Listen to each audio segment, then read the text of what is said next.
Hello everyone. Welcome to Userless. That's another workshop, and our awesome guest today is the brilliant marketer and founder of SegMetrics, Keith Perhac, if I got that right. You Oh, did. You did. okay. We're gonna talk about segmentation and a bit of marketing and a bit of analytics. And Keith, before we start, could you tell a bit more about yourself? And you've been doing SegMetrics for 8 years. What a Yeah. journey. What does it do? Elevator I pitch. don't know. 8 years later, I have no idea what we do. So let me talk about where it came from, and that I think informs a lot about what we do. I ran an agency, a conversion rate optimization agency, and what that means is that clients got traffic onto their site, and we optimized landing pages, we optimized segmentation for visitors, we optimized nurture sequences, onboarding flows, all that stuff, in order to turn people into customers. And so the goal is you have a person land on that landing page and you want to turn them into a wonderful customer. What are all the touch points that have to be done, and how do those touch points influence whether someone converts or not?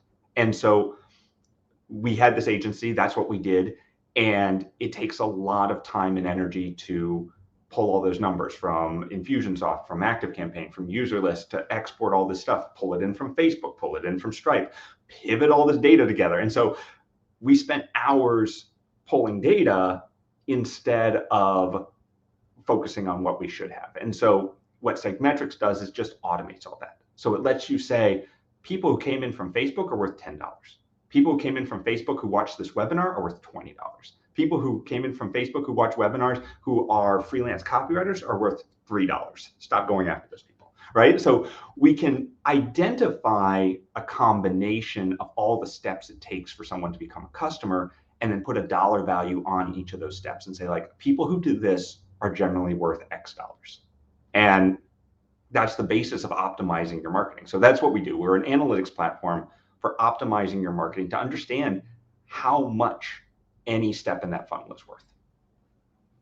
And when we got in touch to discuss this workshop, you immediately picked segmentation as a topic for discussion. So I'm leaving stage to you, and I'm pretty sure you will lead with something like why segmentation is like crucial for your, marketing and life cycle and everything. So please do share your screen, and the stage is all yours now. All right, let's see if I can remember how to do this. All right, webinar, Chrome tab. All right, so many buttons. All right, let me know if everyone can see that. I think you can. And let me make that a little bit smaller so that it actually fits the screen. There we go, boom, boom shakalaka. All right, so we're gonna talk about using segments to optimize customer value. And a lot of words there that people may or may not use. Segments, as I was talking about, are specific groups of leads or trials or cohorts. They're people on your list, customers, whatever, that fit a specific mold that you are looking for. So a segment might be people from Facebook. A segment might be developers. A segment might be people who have cats.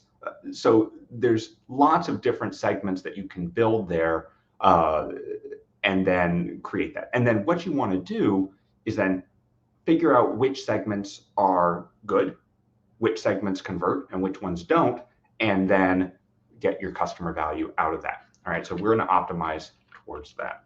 All right. All right. Oh, go ahead. Keith, yes. Very short moment of housekeeping, which I totally forgot about.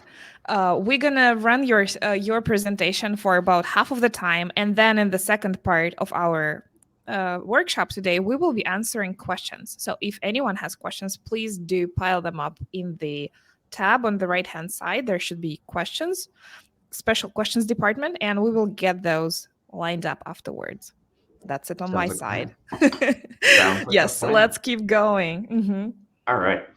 So real quick introduction about who I am. I mainly gave the intro earlier, but my name's Keith. I'm the founder of SegMetrics. And as I said, I ran a marketing agency, a optimization agency for a number of years, working mainly with info products, SaaS, and e-com people to really improve their marketing funnels.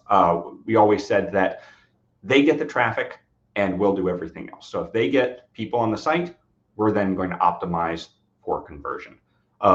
We did build SegMetrics because pulling data is horrible, pulling spreadsheets are miserable, and they just take a lot of time. And so we wanted something where we could automate this and start giving value to our clients as fast as possible. And this was an internal tool.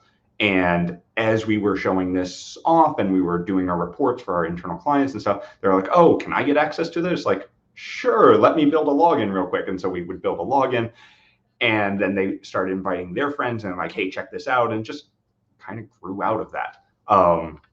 So that was the whole impetus behind SegMetrics and why we did it. All right. So I want to talk about the goals of this webinar because I've got two main goals that I want to talk about and to accomplish on this. One is to learn how to identify the touch points and segments that are important to your business. And we talked about segments, about who people are, groups of people, cohorts. And then we have touch points. And those are the things that people do as they go through any funnel, marketing, or whatever you have. And we'll dive into more detail on that in a minute. And then I want to show you how to determine which cohorts are the most valuable and how to get more of them. Because when we're looking at this, it's not just enough to know, oh, these people are valuable, these people are not, now what am I supposed to do, right? And that's where the kind of marketing comes into this, and better understanding your customers. All right. So we all know this, but I think it gets forgotten. Not all customers are created equal. All right. We know that, for example, people who pay us less money are generally going to have more support tickets and are going to generally be a bigger pain in the butt, generally churn more. We know that certain types of customers are worth more money to our business, either through product market fit, through niches, through various things. All right. So you may have seen this in a lot of different SaaS tools. I know Parametrics does this. I think Profitwell does this. They do a lot of breakdowns for segmentation within your data, and they usually do it by product because it's easy. And so you see things like, oh, your annual plan has a 2% churn while your monthly plan has a 10% churn, blah, blah, blah. And this isn't really great information because it's obvious, right? We know that the annual plan is going to have lower churn. We know that cheaper plans have higher churn and less value. We know that more expensive customers tend to stay on longer because they're more invested in the product. Like, these are not unique insights to your business. They're best practices. These are things that you can go search for on Google with, hey, what is churn for annual plan, right? And that's going to give you all this information. It's pretty much going to tie out to exactly what you're seeing in these systems. So they don't really tell us anything that we didn't already know. And that's the problem, is that we need to learn something. We need insights, right? We're not going to improve our marketing, improve our business if we're not getting any insights and we're not getting any top level things. So again, I want to kind of reiterate, there's two important aspects of your users. So one is the unique customer segments that exist for your audience.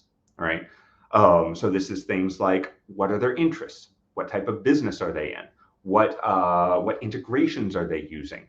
What's their level of sophistication? All these things are different customer segments. They define who you are targeting with your business, right? So here's some of the two main segments that we look at. So one is industry. And so we look at e-com, whether people are in e-commerce, if they're in info products, SaaS, agencies, or sales, right? We also look at acquisition channels, which is Facebook, Google Ads, organic search, referral, stuff like that. We have other segments that we work with, but these are really two of the main ones that are probably easiest to understand, right? The second part is the unique touch points on your customer journey. So these are the things that people do on that journey. And I'm going to be talking mainly about SaaS today, but this applies really to any nurture sequence or process that people need to go through for a sales funnel. So this is things like opting in for webinars and then the follow-up emails after the webinar and maybe a sale on the webinar. This is things like opting in for a PDF and converting to a trial later on. It really runs the gamut of different things, but the goal is that you have a process. And I'll show you SegMetrics process. So SegMetrics touchpoint, this is our acquisition journey. People come in, usually from an ad, usually from organic. They start the trial, they do setup, they do a kickstart call. So we get on a call with them and make sure that everything's set up, and then we train them on how to use the software. And then after 2 weeks, when the trial's done, they become a customer. So these are the 4 major touch points that people do on their journey. Now we have lots of smaller touch points, but these are the big ones that are really core to the business, right? Can I make a break and compliment you on your onboarding calls, because you do have not just any customer success manager, you have a dedicated consultant, like almost hired third-party staff to do this, and that's really pleasant. So this is, and I'll dive into this a little bit because I think it's important for our business. We understand it is a difficult problem to solve because everyone comes in at different levels of sophistication around their marketing. We have people who come in who have no idea what a UTM is, and we have people who come in who already have built out all these dashboards in Excel and just want to automate it. So we really have we have many different levels on that. So we have to have smart people on our team to be able to really teach people how to market. And it's an educational process. And so we really push these kickstarts hard. And we have a slide coming up that talks a little bit about that problem as well. So very good. Very, very good segue there. So the goal in my mind, when we're looking to optimize, is to find the best combination of touch points and segments, right? Because you can look at this flow and say, oh, people aren't doing the setup. Okay, we don't know what to do with that though. That's not something that, like, okay, the setup call is not working, but why is it not working?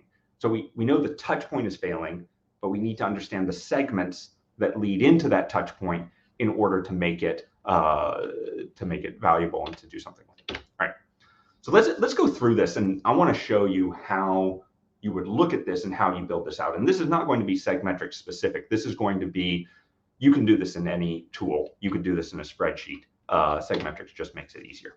All right. So first of all, let's look at our baseline metrics. All right. So we have a trial to customer conversion rate of 54%. This is actually pretty close to what we actually have. So we actually have really good trial to customer, especially for an expensive product. This gives us a great number. This gives us, and you'll know this as a KPI. This is what goes on your dashboard. 54% trial to customer. Awesome. All right. But it's not. This so much depends on whether you have a card up front, though. Like if you had a card you do have a card up front, don't you? Yeah. Oh, gosh, okay, we do too, and we boast the same nice numbers. we used to not have a card up front, and man, that was rough. Sorry for interrupting, but like it's a known fact. The card up front can influence your trials like up to 3 to 4x. Therefore, this conversion rate will be diluted if you introduce that. So yeah, definitely. And I would look at, and this is one of the things that I would definitely look at if you are looking to optimize this. It's like, okay, try this with a card up front, card not up front, and see what that difference is and see the quality of customers that you're getting in. For some businesses, it is better to not have a card up front. But for some businesses like ours, where we're getting on Kickstart calls, we can't get on a Kickstart call with every Yahoo who's filling out a web form without putting a credit card up front. Interestingly enough, going a little bit inside baseball, we are looking at doing non-credit card up front for certain demographics, because we were able to identify using this process that some of our segments, agencies, which are very big to our business, do not necessarily have a credit card to sign up for the trial with, because the person who is tasked with finding the software to optimize the marketing is not the stakeholder who has access to a credit card, especially at larger agencies who we do really want to target. So that was always interesting to us, and we found this through this process. So, all right. So we're defining our baseline metric, and the problem with this baseline metric is that we know nothing about this. We know we have 54% now, Maybe last month we had 53%. We know we're going in the right direction, but it doesn't tell us what to do. And that's the problem. This is the problem with all top line KPIs, which is it's like your speedometer. You know what's going on, but you don't know why it's happening, right? So step 2 is to separate each touch point through the journey, all right? So trial to setup, 90%, awesome. Step 2, set up the customer, 45%. Okay, trial to kickstart, 13%. Ooh, kickstart to customer, 94%. So now we start to see something. We see that our general setup to customer is 45%. If they get on a kickstart call, it goes up to 94%. We are converting everyone who gets on that call, who understands how to use the software, at 94% to customer. But only 13% actually get on that kickstart. So we've already found this big blocker. We found a great thing, the kickstart, and we found a blocker to that, which is the people getting on that kickstart. So the kickstarts convert, but no one gets on it. So let's look at step 4, which is identifying the performance at a segment level. So at step 3, we have identified a problem. We know that people who get on the Kickstarter are better. People are not getting on the Kickstarter. So let's start to optimize why people are not getting on the Kickstarter. So step 4, identify that performance at a segment level. So we are looking specifically at that Kickstarter because that's what we're trying to optimize. And we can see right here, info products, 35%, SaaS, 32%, e-com, 2%, agency, 73%. So now we have identified a really good subset of our users, agencies. Agencies get on those Kickstarts, they convert to customer, they are a really core part of our revenue. E-com, which is a massive part of our customer base and our trial base, do not convert because they never get on that Kickstart call. So this is kind of the issue that we then run into, which is we now know where the hole in our funnel is, and we've identified 2 places that we can then make a decision. All right, so what did we learn? We have a great conversion rate to customer, cool. People get on the Kickstart, convert at a really high rate. We should get more people on the Kickstart, very obvious. People who don't get on the Kickstart don't convert nearly as well. E-com users are by far the least likely to get on the Kickstart. And here's what we need to do. We need to find a better offer for them or better self-serve options. So this is where we have used the data and the analytics to understand more about our customers, and then we can start to test. And we can say, well, maybe we offer e-com people a $25 gift certificate to get on that call. It already costs us a ton of money to have that call. So we might as well spend the extra money, $25 is nothing, looking at ad acquisition costs, to get them, to give them incentive because we want to get them on the call, right? So what are things we can do there? Maybe we need better self-serve options. Maybe we need to segment better and have different flows for e-com versus agencies. These are all the ideas I start to have when I understand the issue, which is that e-com is not getting on these dang calls and agencies are. So once I understand the problem set, now I have all these ideas about what to do next. And this is going back to what I was talking about. When we're looking at that top level, even the top level of the trial to Kickstart at 13%, is still an average, right? And averages are informative. They tell you how the business is doing. They tell you what is going on, but they're not actionable. Outliers are actionable. Let's go back real quick because I'm hammering this home because this is key to optimizing marketing. If everything is the same, if everything is average, you have nothing to grab onto.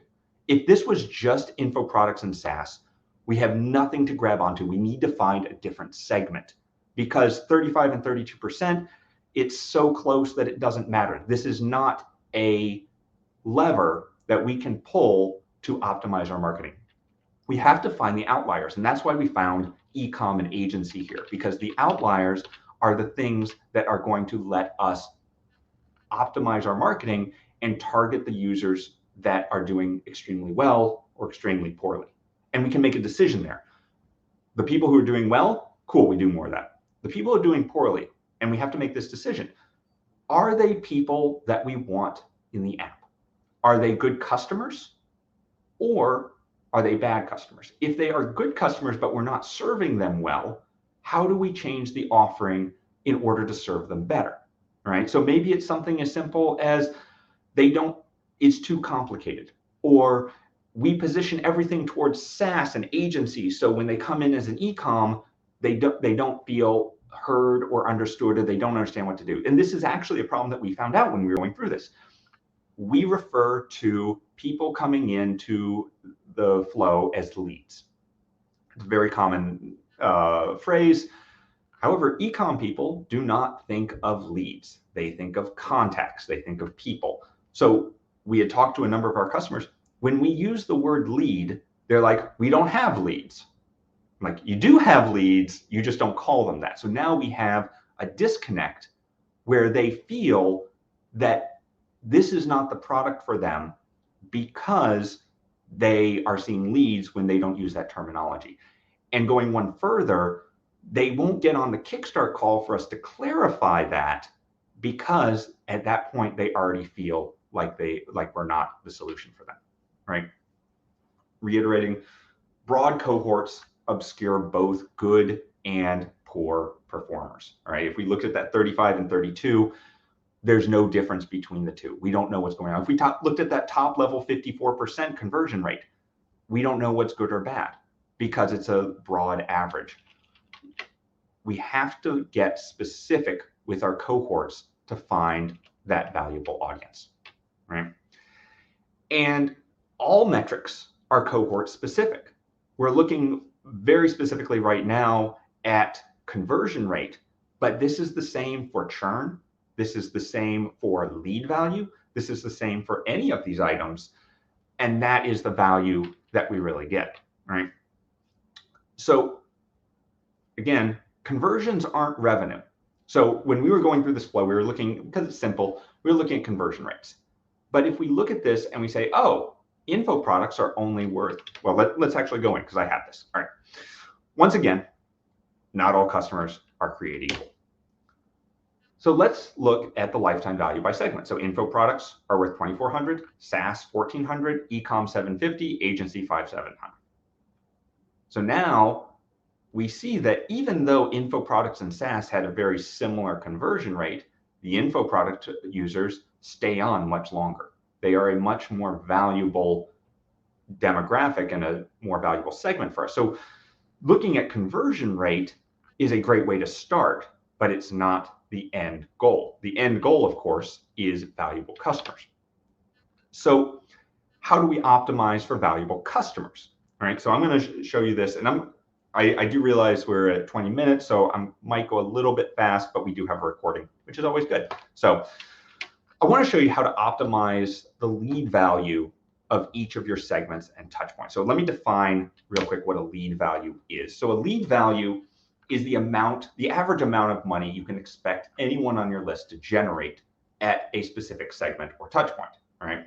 And it's pretty simple. You calculate it by taking the amount of money you earned in a segment divided by the number of leads who are part of that segment. Now use that lead word again, so contacts who are part of that segment. So essentially, if you had 100 people and you made $100, each lead is worth $1, right? You increase your lead value by selling more to the same number of leads, or by increasing the number of people who purchase. So you increase your conversion rate, or you increase the lifetime value by how long they're on your subscription product, how many products they buy for you, buying a bigger product, things like that, right? Increasing the lead value makes you more money with the same number of leads, right? So reiterating, touch point lead value. This puts a dollar value on each touch point in your funnel. It takes our conversion rate that we saw and gives it an actual dollar value. And that's what we want to optimize towards. Not how many people did this, but how much was it worth to do that, right?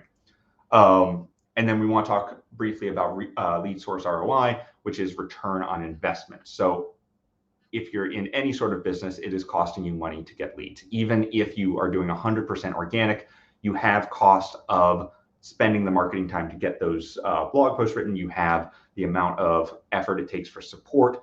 What is your cost to acquire a customer? And then what is the return on investment? All right, I'm going to show you how to set this up real quick. So if we're optimized, let's use paid leads, because paid leads are really easy. It's very straightforward, and 9 times out of 10 people are using this. All right, so we want to optimize for paid leads. So we're going to create a new sign up page and form only for Facebook ads. All right, and this is how we're going to measure the real lead generation that these Facebook ads are giving us. Never trust Facebook's numbers. They lie. It's horrible. Even that they're now called Meta, still lie. Don't trust them. All right. Create a tag in user list or whatever CRM you're using, lead source Facebook, that will apply to every lead who starts the trial from that form. Very simple. So we now know exactly how many people are coming to sign up, how many people are in that Facebook cohort. All right.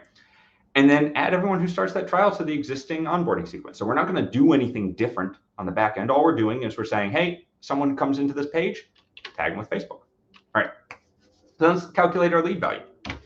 So after running the test for about 2 weeks, you're going to pull the report from your CRM. That was weird. I pushed the wrong button. All right, let me try that again.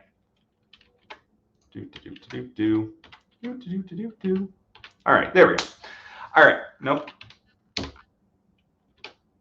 There we go. I know how computers work, I promise. All right, we're going to get the total number of trials during the time frame, so this 1,500 number. All right, we're going to get the total number of people with that Facebook tag, 972. All right, these are the number of new Facebook trials.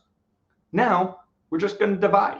We're going to divide sales, divide by leads, and see what is the value of each of these groups. So my overall top level number for new trials, $5. Cool. New Facebooks, $7. That's great. Awesome.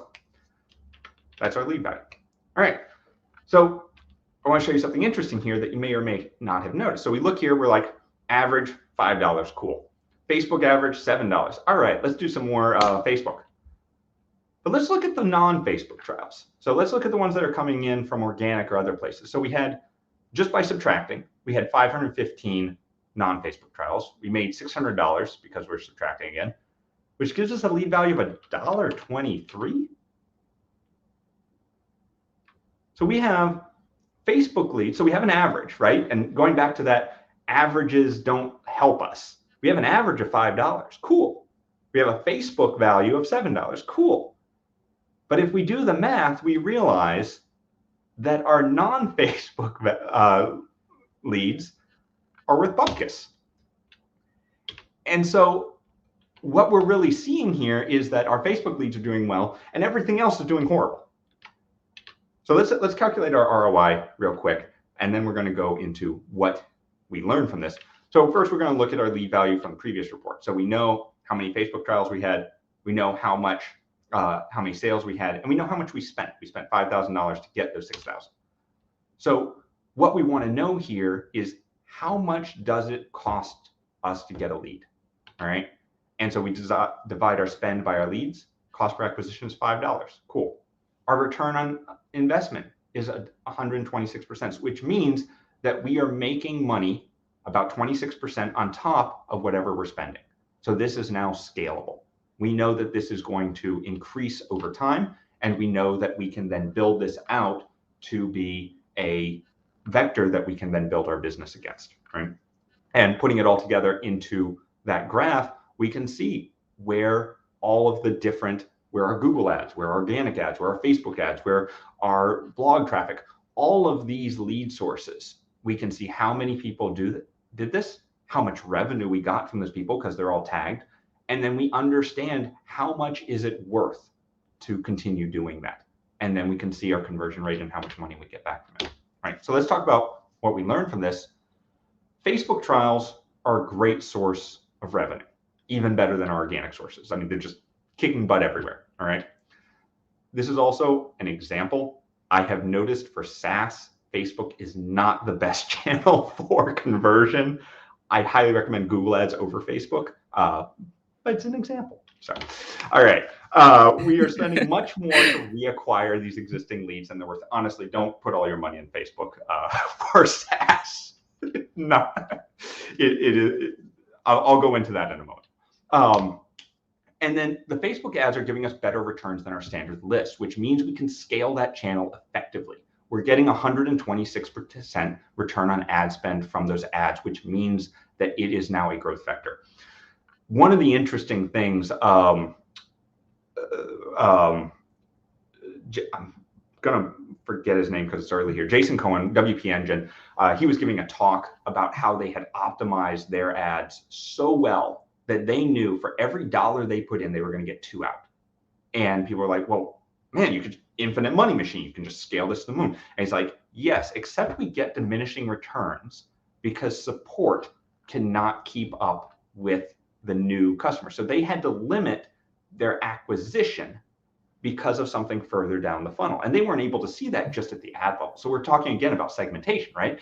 We're talking about they were able to see at this level, they were doing great, but at the actual converting to money and staying on in that lifetime value, they were not, because support wasn't able to support the users after a certain amount of new trials and customers were coming in. So they had to optimize their ads, not just for ad performance and for conversion, but for that entire experience, which ties in to that lead value.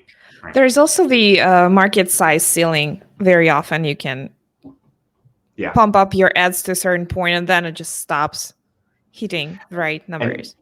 And this is one reason why, especially with ads, if you see an ad doing well, if you see a campaign doing well, don't just say, oh, it's doing great, throw $10,000 at it, right? Like, it has to be gradual, because otherwise, A, you're going to hit that ceiling and you're not sure where that ceiling is at first.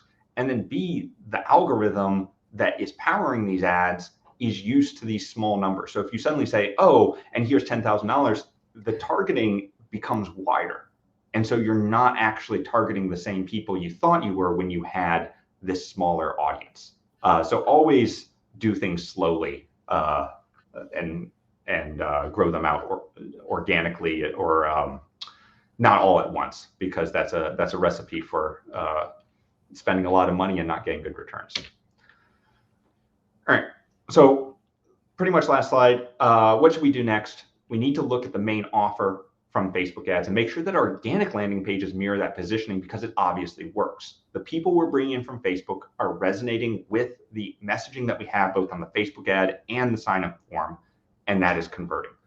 So let's make sure that our organic is doing the same so that we have that same messaging, right?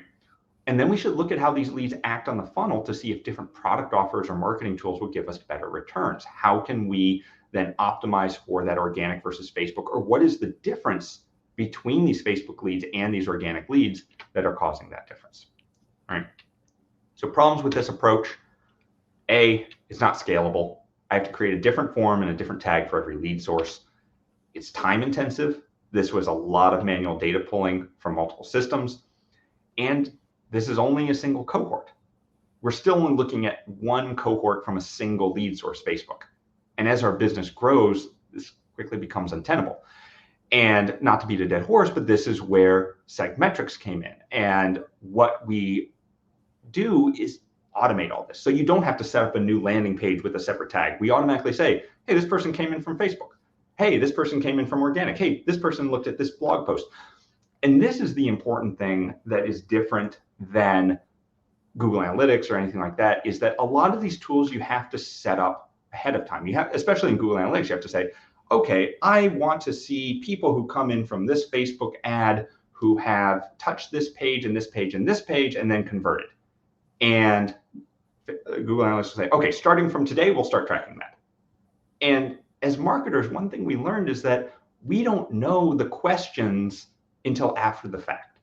So we need to be able to just track everything and then be able to go in later and say, like, well, this is weird. Why is this happening? And be able to go back and find all that data and all that information before we knew the question we were asking, because that's where the question comes from. And that's it. I mean, to recap slightly, the goal is to take a top level number that you are looking to optimize and watch that KPI as a thing that you are watching in order to improve, because what you monitor does get improved, but that top level number does not tell you what to do. You have to dive in. You have to break it apart and find the things that are doing the same, the things that are doing better, and the things that are doing worse, and then understand how to better optimize for those. I love this. And it's such a scalable takeaway. You can apply it anywhere for any metrics in any tool. It's true. And this is one of the things that with my presentation stuff, it's like, I would love if everyone used SegMetrics, but why? You don't have to, right? Like this is a core part of marketing, and it is something that ironically, very few people talk about. They talk about, oh, you need to optimize your ads by like finding this. It's like, yes, but it's important, but what's the underlying logic behind understanding the outliers and what you are trying to target? What we have found, it's easy to teach people, hey, you should do this. It's hard to get people to ask the right questions for their business. And I think that's why best practices are so popular. It's like, oh, you should do this on your sales page because it will make things better. And people try it and it does better or worse. And they're like, cool, I tried that. But it's not customized for your business. And so being able to really look at and ask the right questions about your business, I think is really the core part of how you improve marketing. Yep. We have someone from the audience who reminded that if you can share the slides, can you please drop the link here in the chat? That is one. All right. I'll have to figure out how to do that, but yes, I will. Yeah. Can we do it in the follow-up? Because I do have to find it, because I don't think I have. I'm afraid it's a little bit too late because the follow-up is automated by Livestorm. So all right, let me open this up dig it out real quick. Yeah, let me do this. Anything like Dropbox link will probably be fine. So they keep changing the way that this is done. All right, I'm just going to viewer, done, copy. I think this will work. Let's hope. Everyone, awesome. Let's just hope. Awesome. Thanks so much. I have a question. Is there a typical recommendation for the period or time span that you should be measuring that against? For example, if you showed this comparison that you run a campaign and then you have your regular organic leads, so that would probably be over the course of the campaign. And if it's just 1 week, you can do a monthly thing. But if it's another business and you can choose like whether to do that every 3 months, every month, every week, what's the cadence? It really depends, as you said, on the length of that campaign. So for example, we have a 14-day free trial, so we can't look at 14 days. That doesn't really give us much information. So we generally look at, I think it's 18 days for initial conversion. And then we have a number set up for how many months do we have that set up for? I think I want to say 369 months. And we have built a dashboard that essentially takes the values in that first trial period, and then the values 3 months, 6 months, 9 months later for that same period. So we'll look at a report from November 3 months later to see, okay, we know how that converted in the short term, but how did that convert in the long term? Because with SaaS, that is the main thing that we are looking at. So we can make initial understandings in the first month, but for longer term, like, okay, e-com versus agencies long-term, what is that long-term value? We need to look at it at a larger scale. What is the recommended like marketing ritual when marketers get together, or one marketer sits down and looks at all those fancy dashboards or runs the reports or stuff? Because like one thing is collecting those metrics and you have this dashboard you mentioned, long term, etc. How often do you look at this? How do you make sure you do look at them at all? I'm sorry, that that's is a the painful hard part. question, Yeah. but no, it is. It is hard. So the way that I did this, I did the same thing when I was doing a lot of graphic design stuff. I set it as my homepage. And so every morning when I open up Chrome, that's where it is. And I'm just looking at it right there. And I don't think that's healthy, to be honest. It depends on your role is really what the answer is. If you are the sole person in charge of that and you are doing good amount of traffic, I would honestly look at it daily. I would have it as your homepage and look at it daily. If you have team members and they are in charge of different aspects of it, I think you should look at it twice a week. Because what I have noticed with my personality is that I see a slight dip and I just freak the heck out. And I'm like, tear it all down. It's like I dive into all the data for like hours. It's like, why did this go down? I start going and finding those outliers. And it was like maybe a daily dip and then it's back. And it's like, that's not healthy for me. So there's other people on the team who's that's their job and that's what they should be doing. But it's not healthy for me as the owner. So I look at it twice a week because I have confidence that the rest of my team is looking at it daily for the KPIs that they are in charge of.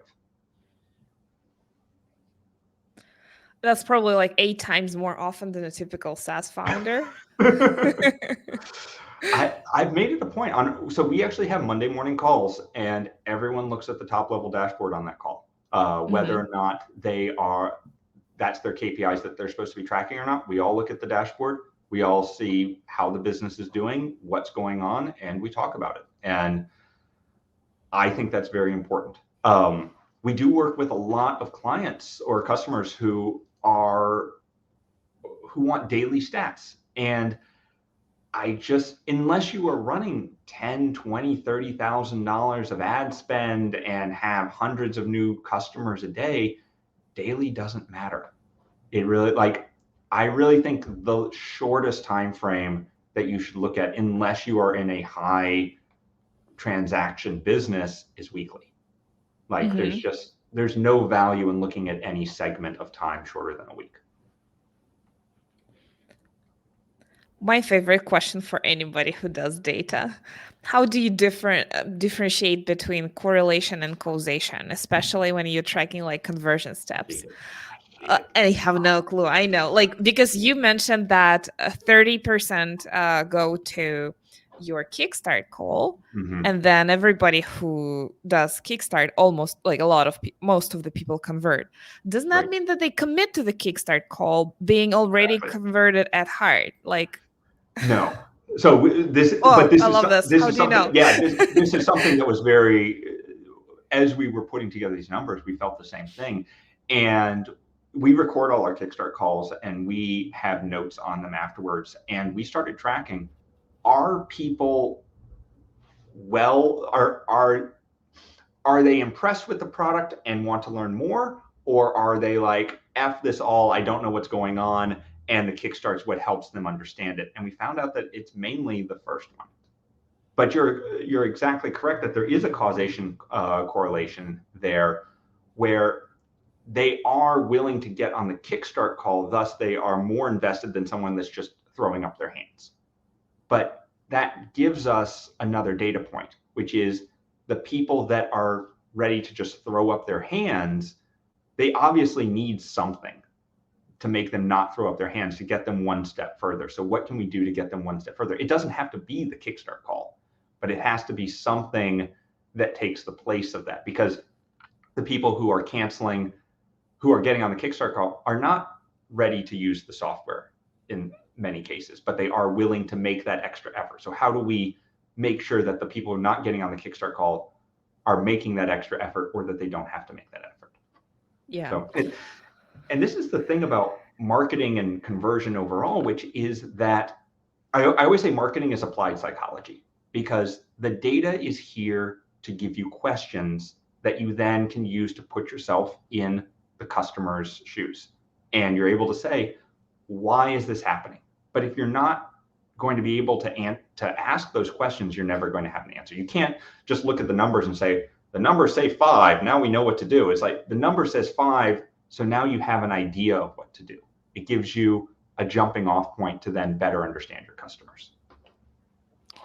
What should a SaaS business do if the majority of their customers come through, this is our case, come through Google, people typing user list in the search bar?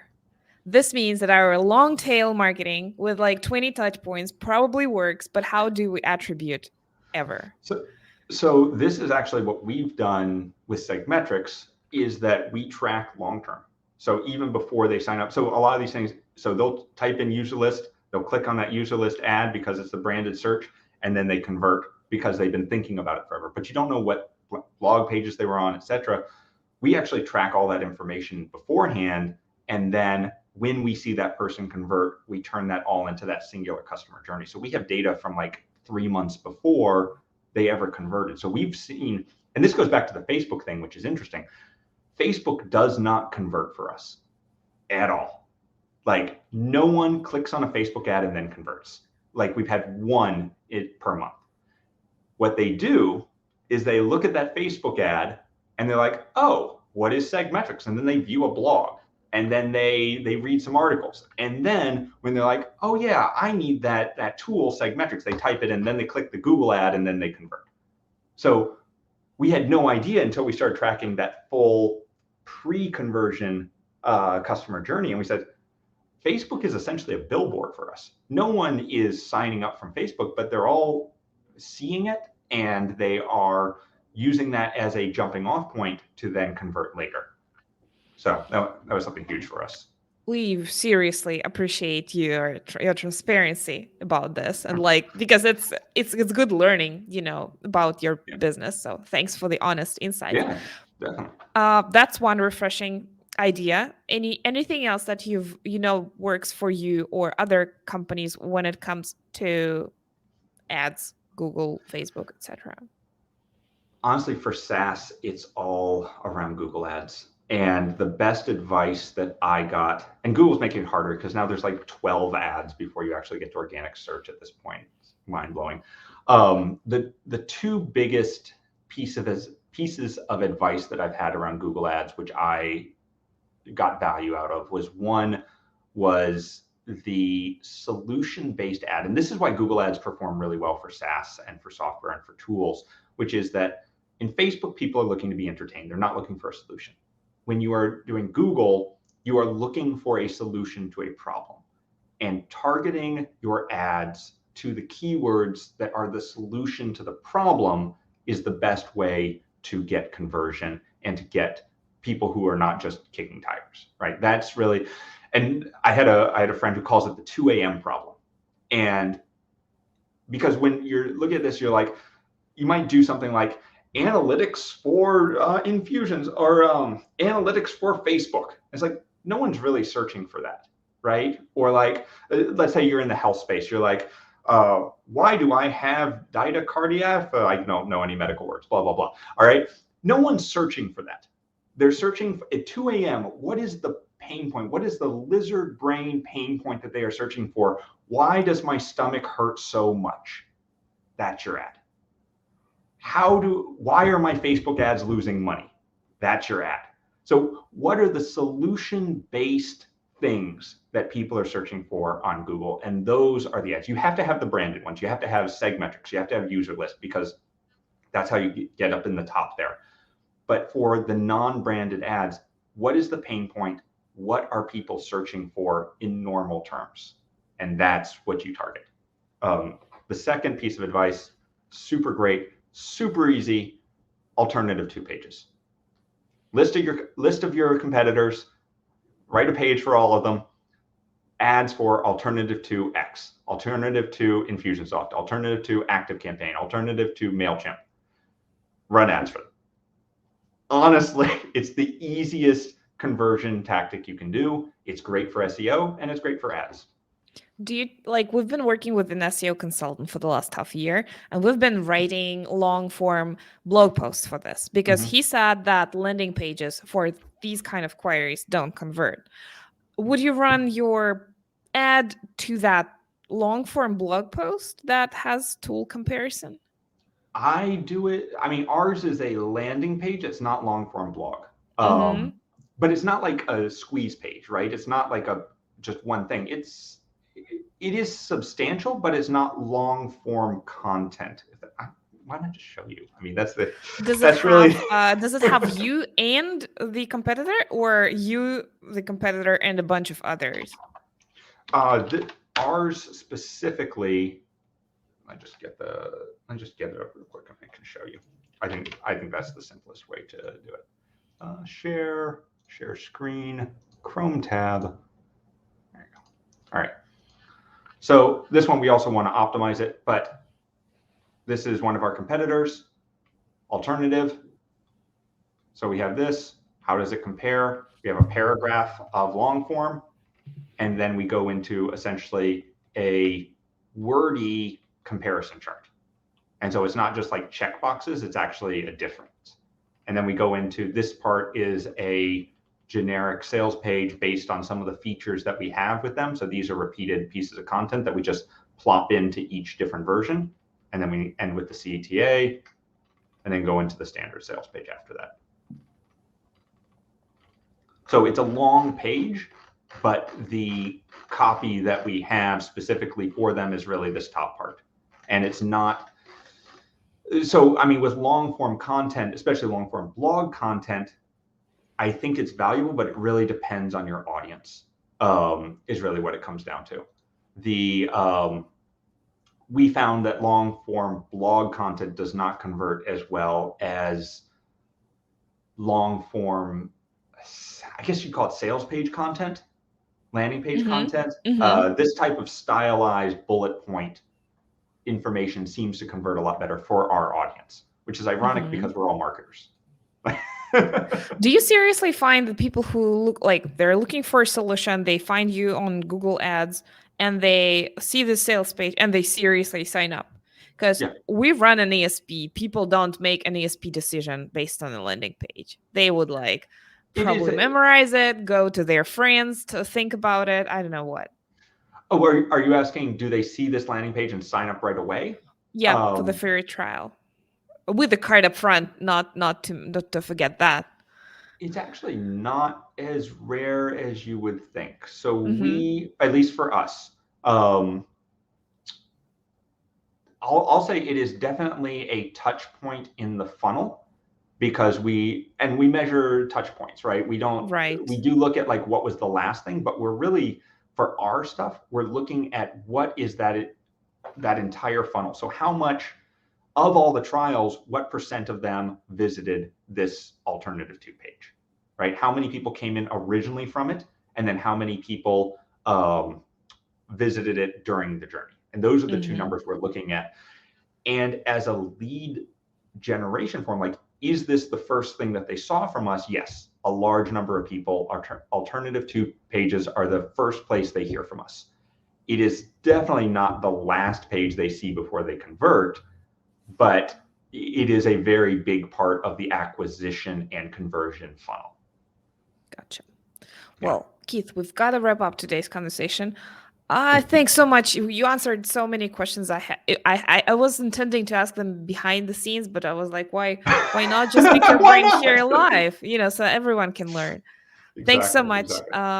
Thanks for so much. Good luck, everyone, in their marketing efforts. Yes. Where do you have like a call to action slide? Where can people find your stuff online? Yeah, you can find me at SegMetrics.io. I'll put that in the chat. SegMetrics.io, and you can find me on Twitter at Harry Sanbon.